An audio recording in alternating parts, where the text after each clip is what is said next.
What would you do if you walked into your kitchen and found someone cooking in your house? Someone who looked exactly like you. Same face, same voice, same smile. But you've never seen her before in your life. This is the story of a woman who came back home and met herself. Before we continue, kindly subscribe to my YouTube channel. It really means a lot to me, thank you. Angela had been away for just 5 days, a short trip to visit her sick father in Benin. Her husband, Kenneth, had insisted she go, promising to take care of everything back in Abuja. Angela was 35, a quiet and thoughtful teacher. Kenneth, her 40-year-old husband, was a businessman with a love for surprises. He told her over the phone that he had arranged something special for her return. Angela assumed it was one of his usual romantic gestures.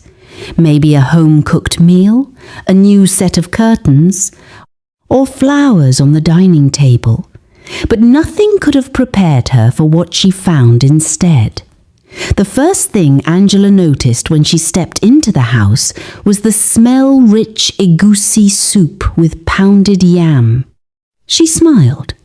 Kenneth must have ordered from her favourite restaurant. But then she heard humming coming from the kitchen. A woman's voice. Angela quietly moved closer. The song, it was one she always hummed while cooking an old church tune her mother used to sing. As she reached the kitchen door, her heart skipped. The person cooking was her. Same face, same height, same hairstyle, same white patch on the forehead. Angela froze. The woman turned around and nearly dropped the spoon from her hand. She looked just as shocked. They both stared at each other like two strangers looking into a mirror. Angela staggered back, her breath heavy. What kind of prank was this? Just then, Kenneth walked in, cheerful and relaxed. "Oh, good," he said, smiling. "You've met Margaret, our new maid. I hired her while you were away. She's been very helpful." Angela was speechless. She couldn't even look at him. Margaret gave a small, nervous nod and quickly excused herself, disappearing into the hallway. Angela was left standing in the kitchen, her heart thumping so loud she could hear it in her ears. She turned to Kenneth. "Did you not see her face?" she asked in a whisper. Kenneth laughed. "Yes, she does look a little like you. Weird, right? I didn't even notice until the second day. It's just a coincidence." But Angela didn't believe in coincidences. Not when the resemblance was this strong. She knew something was off. That night she lay beside her husband in silence, staring at the ceiling. A million questions rushed through her mind. Why did Margaret look like her? Was this a trap? Was Kenneth hiding something?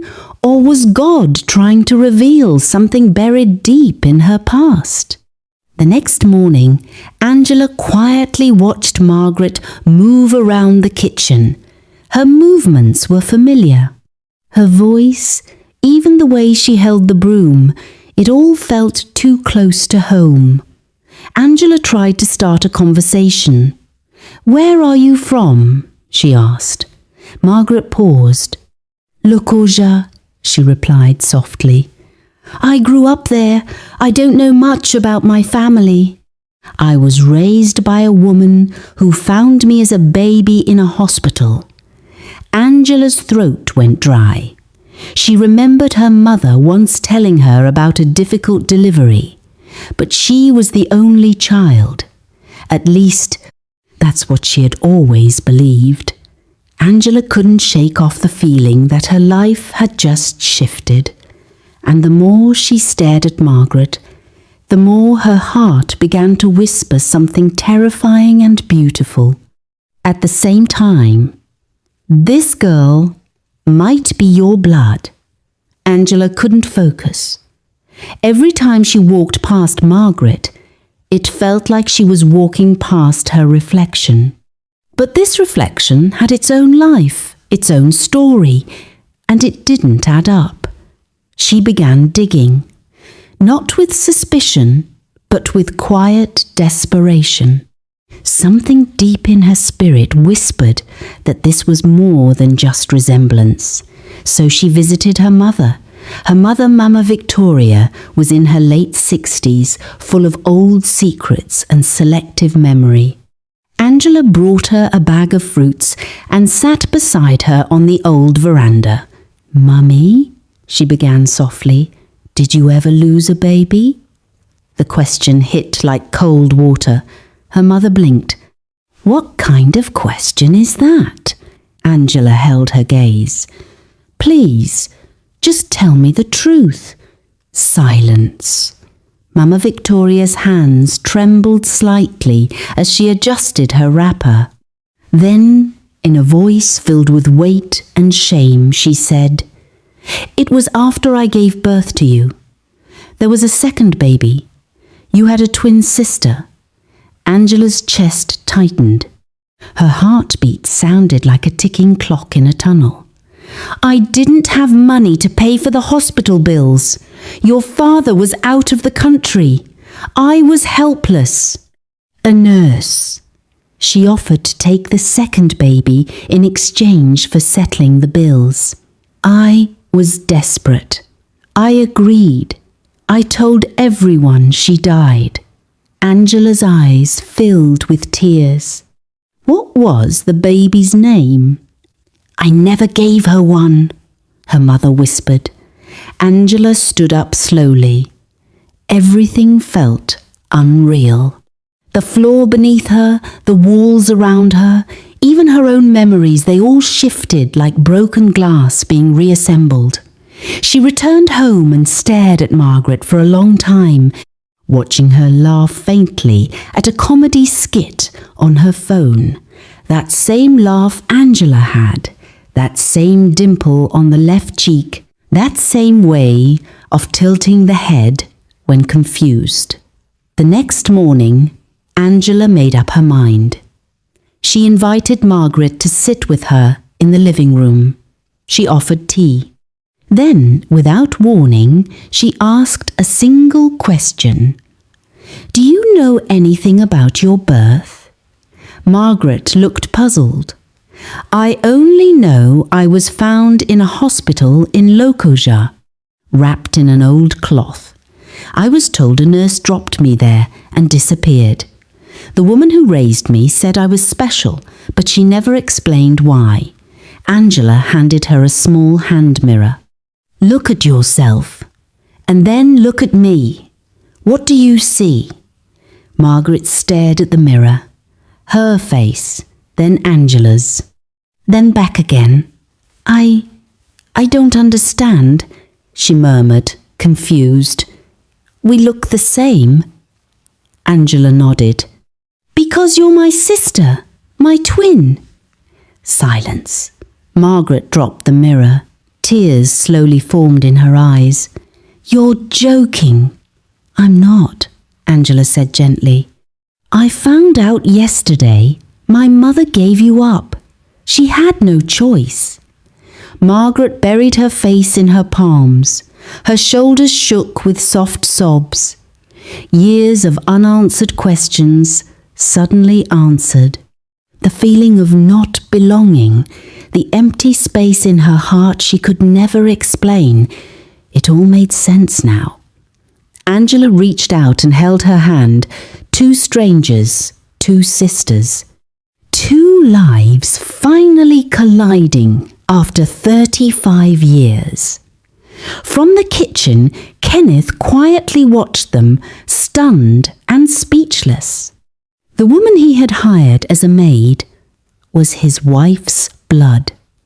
The house felt different now. The air was quieter, deeper. Every sound carried a meaning, and every glance lingered longer.